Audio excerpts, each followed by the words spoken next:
નમસ્કાર મિત્રો. આજે ઘણા લાંબા સમય બાદ વિડીયો બનાવવાનો ટાઈમ મળ્યો છે. શાંત વાતાવરણ હતું અને એક બુક વાંચી રહ્યો હતો, ઈગો ઇઝ ધ એનિમી.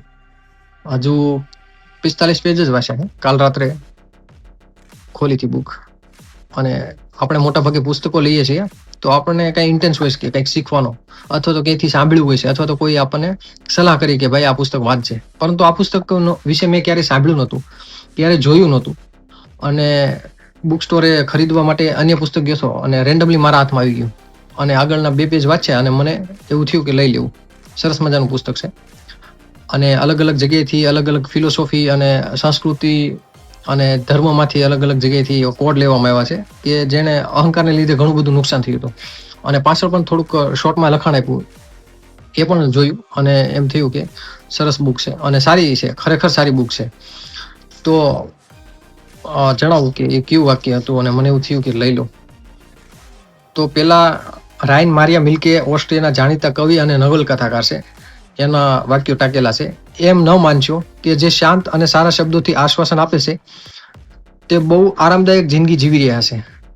તેમનું જીવન તમારા જીવન કરતા ઘણું વધારે કરુણ અને મુશ્કેલ છે. જો આવું ન હોત તો તેઓ આ શબ્દ કહી શક્યા ન હોત.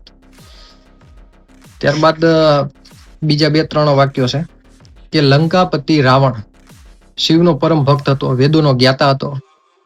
આમ છતાં તેનો અને તેના કુળનો વિનાશ થયો. સોનાની લંકા નષ્ટ થઈ ગઈ. તેની પાછળનું કારણ શું હતું? માત્ર ને માત્ર ઈગો.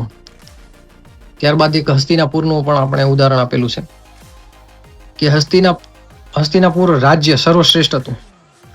કૌરવ અને પાંડવો અજય યોદ્ધા હતા. દુર્યોધનના અહંકારને લીધે મહાસંહાર થયો અને સમગ્ર કૌરવ કુળનો નાશ થયો. તેનું કારણ માત્ર ને માત્ર ઈગો. ત્યારબાદ જર્મનીના હિટલરનું એક વાક્ય આપેલું છે, અહંકાર. હિટલરના અહંકારને લીધે 60 લાખ યહૂદીઓનો વિનાશ થયો, એના પ્રાણ ગુમાવ્યા. બીજા વિશ્વયુદ્ધમાં અનેક શહેરોમાં તારાજય થઈ, અનેક સ્ત્રીઓ વિધવા બની, અનેક બાળકો અનાથ બન્યા અને 100 તરફ અજારકતા છવાઈ ગઈ, જેમાંથી આવતા વર્ષો લાગ્યા. તેની પાછળનું કારણ માત્ર ને માત્ર ઈગો. વ્યક્તિની વાત હોય કે કુટુંબની વાત હોય, શહેરની વાત હોય કે દેશની વાત હોય કે વિશ્વને માનવજાતની વાત હોય, સૌથી મોટો શત્રુ માત્ર ને માત્ર માણસનો અને માનવજાતનો છે ઈગો. ઈગો ઉપર આવી જાય માણસ એટલે પછી કંઈ નથી દેખાતું. એના વિશે સરસ મજાનું પુસ્તક લખેલું છે. પાછળ સરસ મજાનું એક લખાણ છે, એવું તો શું છે કે જેના કારણે અનેક ટેલેન્ટેડ યુવાનોનું કરિયર ખતમ થઈ જાય છે.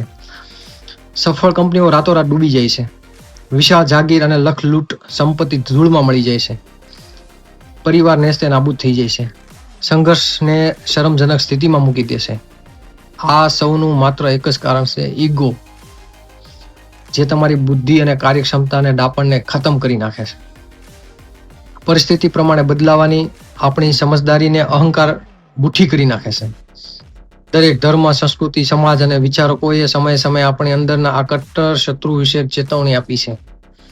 અને કેવી રીતે આપણા આત્મવિશ્વાસમાં છે એ અહંકાર ઝલકતો હોય છે, એનું પણ સરસ મજાનું લખાણ છે. મને સારી લાગી બુક, તમારી સાથે શેર કરું.